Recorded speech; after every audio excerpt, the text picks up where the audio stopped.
The MCC Pact has arrived at a tricky phase with the ruling coalition sharply divided over its ratification from the Parliament. The government intention of tabling the MCC bill at the Parliament has been foiled for now, following this Sunday's all-party meeting debacle.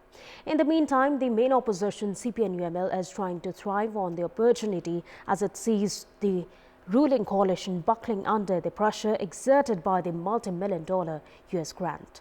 Good morning, I am Bipashna Tamang and these are the headlines of the hour.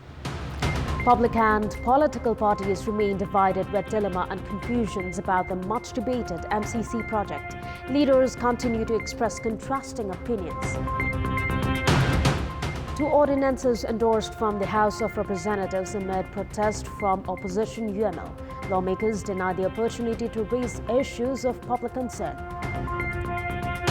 WHO top official warned a surge in Omicron cases will push European health systems towards its brink.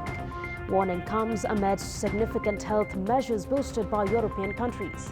And Arsenal sail into Carabao Cup semi-final with a 5-2 demolition of Sunderland. Eddie Nketiah grabs a hat-trick for the Gunners.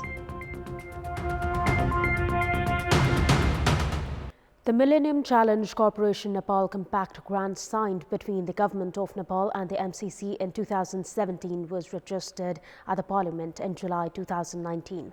However, the project is stranded as the public and the political parties remain divided with dilemma and confusions about the 50 billion rupees grant program with a 5-year term. As some sections claim the project is against national interest, others highlight its significance for development of the country.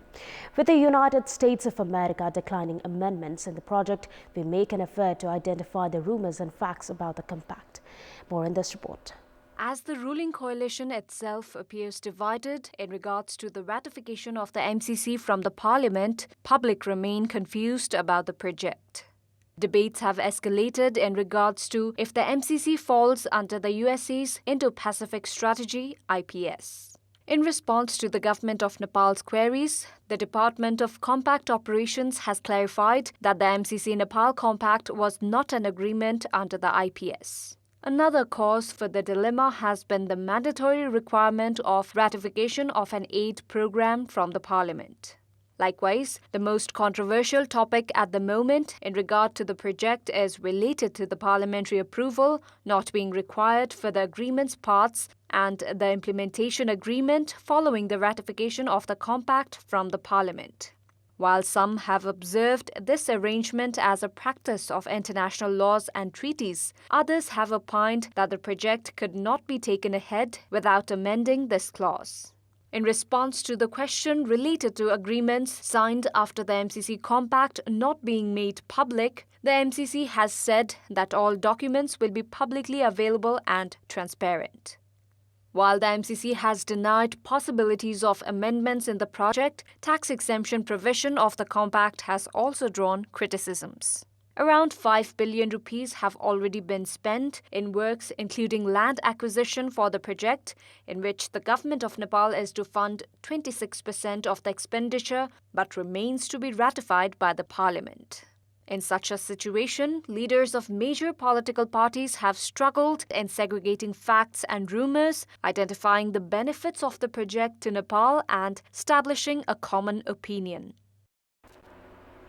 Minister for Home Affairs Balkrishna Khad has said that it was the responsibility of the government to proceed with the Millennium Challenge Corporation Nepal Compact. Speaking with journalists in Janakpur, Home Minister Khad said that the aid from the MCC project would be used by the government to expedite electricity and road infrastructures. Minister Khad further noted that several entities had been spreading rumors against the project to sway public opinion. The Home Minister went on to add that the ruling 5-party coalition would not be weakened by any factor related to the MCC. Leaders of major political parties have been airing contrasting opinions with regards to the American aid project, the Millennium Challenge Corporation, when in and out of power. Instead of prioritizing facts, they have been making statements about the project by considering their political interests. Addressing the National Assembly session 6 months ago, Former Prime Minister KP Sharma Oli had alleged several entities of spreading rumours against the project. He had also said that many responsible figures were airing opinions without even reading the official documents related to the MCC. While leading the government, Oli appeared in favour of endorsing the MCC. However, he has changed his stance as his party is now in the opposition and has made the topic a political issue. Meanwhile, chairperson of CPN Maoist Center, Pushpa Kamal Dahal, who has been voicing for amendment in the project before its ratification from the House of Representatives, seems to be interested in seeking political advantage from this situation. Likewise, Prime Minister Sheh Bahadur Deuba has been displaying urgency in the ratification of MCC deal. The former Prime Minister Oli's insistence its endorsement while he was the executive head. Nepali Congress, which leads the five-party coalition government, appears to be in favour of proceeding with the MCC following its parliamentary ratification. Main opposition CPN-UML have continued their protest at the meeting of the House of Representatives. UML lawmakers protested by chanting slogans right after the parliament session began, with the parliamentarians denied of opportunities to raise issues of public concerns. Speaker Agni Sapkota has urged the opposition lawmakers to allow the smooth operation of the House.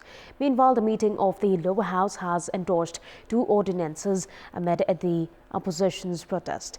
The ordinance to amend some acts related to criminal offences and criminal procedure and the ordinance to amend some acts against sexual violence were both passed with majority votes. Prior to this, Speaker Sapkota had called the meeting of the Parliament's Business Advisory Committee ahead of House meeting. However, the meeting had failed to reach a consensus in regards to ensuring a smooth operation of the Parliament. UML had staged continuous protest during the 9th session of the Parliament, while the 10th session has also been severely affected as the opposition remains firm in its stance of removal of lawmakers it had taken action against.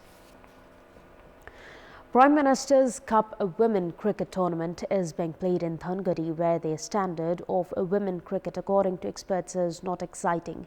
In this context, in our Public Voice segment, we had asked women cricketers and club coaches what should be done to raise the standard of women's cricket. Let's take a look at what they had to say. Public Voice. गेमहरु हुनु पर्यो, exposure हुनु पर्यो, पुरुषहरुको धेरै गेमहरु भइराको हुन्छ, त्यसरी महिलाहरुको हुँदैन। बढी से भन्दा बढी चाहिँ प्रतियोगिता हुनु जरुरी छ। प्रदेश क्षेत्र सरकारले पनि हामीलाई सहयोग गर्नुपर्छ। नेशनलहरु देखि लिएर जिल्लाहरुमा पनि एकदम धेरै म्याचेसहरु चाहिँ हुनुपर्छ। सरकारले एटलिस्ट वर्षमा धेरै नभए पनि 3 देखि 4 वटा गेम गराइदिनु भयो भने चाहिँ ग्रासरुटको प्लेयरहरुले पनि मौका पाउँछ। तपाईको ट्यालेन्ट हन्ट प्रोग्रामहरु चाहिँ हुनु पर्यो, जिल्लाले चाहिँ इनिसिएटिभ लिनु पर्यो, स्कुलहरुसँग कोअर्डिनेट गर्नु पर्यो। अब त्यो प्रोग्राम चाहिँ क्यानले चाहिँ प्रदेश र जिल्लालाई चाहिँ पठाउनु पर्यो। प्र्याक्टिस त हरेक दिन गरिरा हुन्छ हैन हामी, तर म्याचेस भएन भने त त्यो प्रेसरमा खेल्ने बानी हुँदैन। सो जति सक्यो म्याचेस धेरै भयो भने चाहिँ आई थिंक नेपाल क्रिकेट पनि अझै अघि बढ्छ।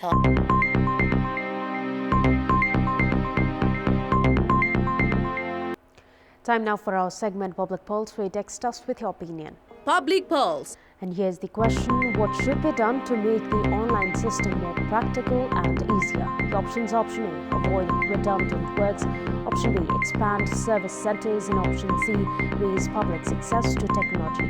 The voting is on. Type NAWS, select option A, B or C and send it to 34001 to share your opinion with us. That's all for the moment. Thank you for watching. Have a good day.